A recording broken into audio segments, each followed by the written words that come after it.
Welcome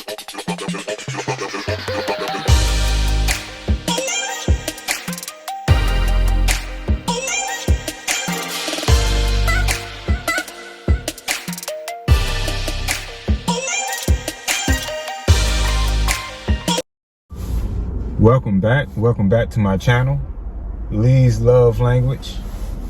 Hey, I was thinking about this little topic here, just came to mind. You know, I just do random videos, something that come to mind. I said, let me just talk about this. How can a relationship thrive? I'm not talking about survive, I'm talking about thrive. How can a relationship thrive? And I thought about it. I think the first most important thing when it comes to a relationship thriving is that both individuals have to be on one accord. And y'all may ask, what you mean by that? Well, number one, what are y'all beliefs? Because that's very important with a belief system. Meaning that one person can't believe one thing and the other person believes something else. Say for instance, your spirituality. One person say they are Christian and another person say they believe in Muslim. They are Muslim or what have you. Well, guess what? That's not going to work because, and some people be like, well, I'm in a relationship like that and it's working for me. Well, you think that is working for you, but it can be on a different level, that it can work actually better for you. Because at the end of the day, what if y'all have children, right? And so you have one parent that's a Christian, then you have another parent that believe in being a Muslim. And so what you gonna teach that child? You can't teach the child one thing about Christianity, and then teach teach the same child about Muslim. Or Islamic. How that's gonna work? You're gonna have the child confused. So what I'm saying is that y'all got to have the same belief system, be on one accord when it comes to things. Y'all may not agree with everything, that's not realistic, but you have to agree with the major things. And what I mean by that, so I give you another example.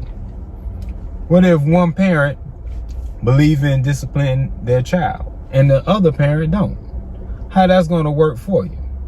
You can't have one parent that believe in disciplining their child, meaning if they do something wrong, you put them on punishment or what have you. Or you may spank them. Then you have the other parent, oh no, I don't believe in disciplining them or whatever. I just tell them that wasn't a good thing that you did. And that's a good thing that you tell your child, that wasn't right.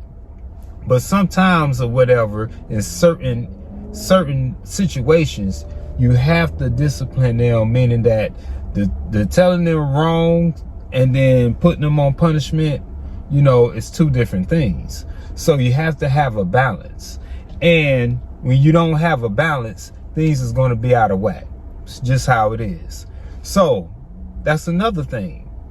How is two people, on the same accord? How a relationship is going to thrive rather than is surviving. Because at the end of the day, who want to be in a relationship when you're surviving? Hey, people don't want to survive. People out here surviving when it comes to financially. They surviving when it comes to their health. People don't want to survive.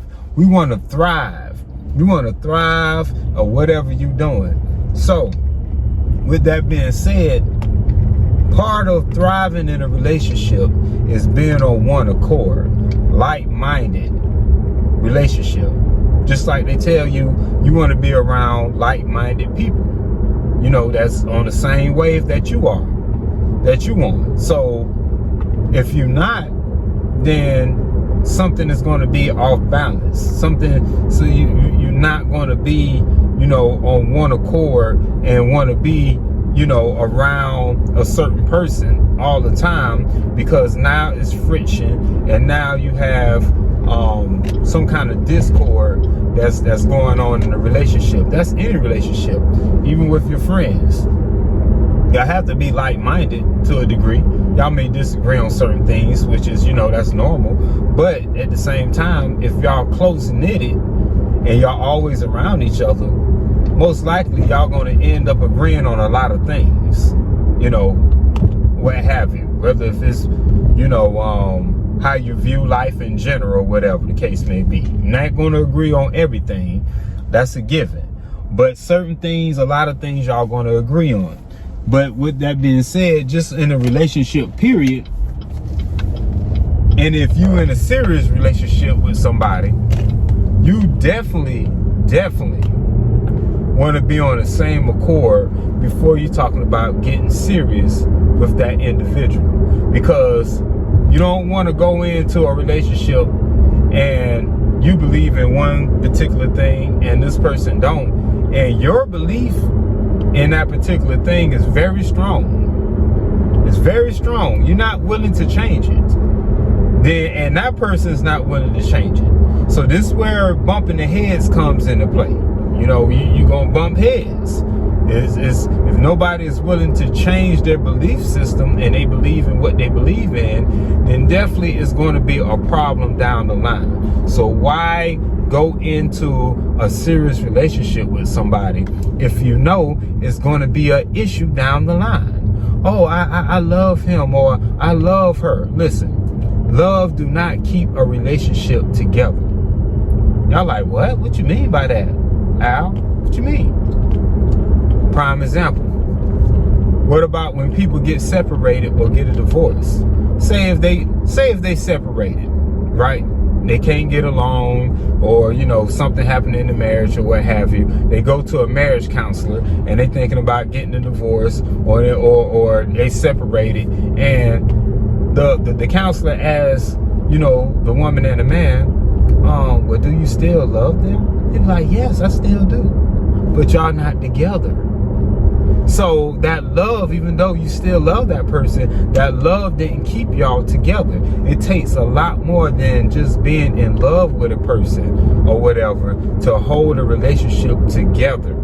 It's all kind of different variables that comes into play when it comes to keeping that relationship glued. So no, love is powerful. Don't get me wrong, it's powerful. It's a good thing.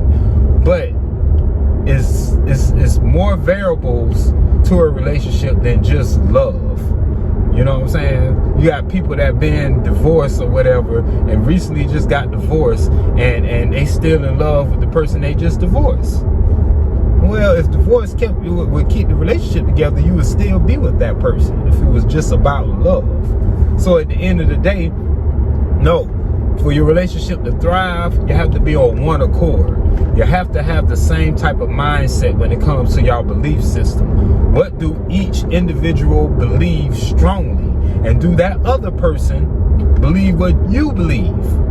Because believe it or not, if they don't, and you have a strong belief, down the line there's going to be some issues. It's just going to happen. You know, I'm just telling it like it is. I'm speaking with love, but at the same time, sometimes the truth do hurt. And hey, from what I know, the truth will set you free also. So with that being said, ladies and gents, before you dive into a serious relationship, get to know or get to check out to see if that person's beliefs are equal up to your beliefs. You know, like I said, y'all may not agree on everything or whatever, and then that's when compromise come into play. But if they have a strong belief system in something and you have a strong belief system in something, see if those belief systems match up together. That's what I'm saying. See if it match up together. If it don't match up together, then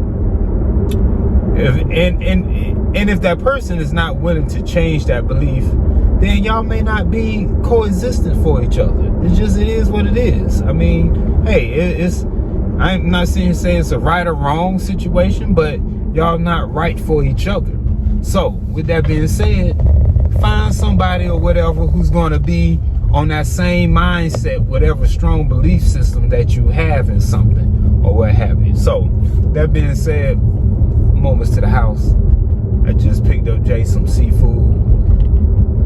This woman with the seafood, tell you, I think she can eat the seafood like every day. But anyway, thank you for subscribing. Thank you for supporting my channel. Hit the thumbs up.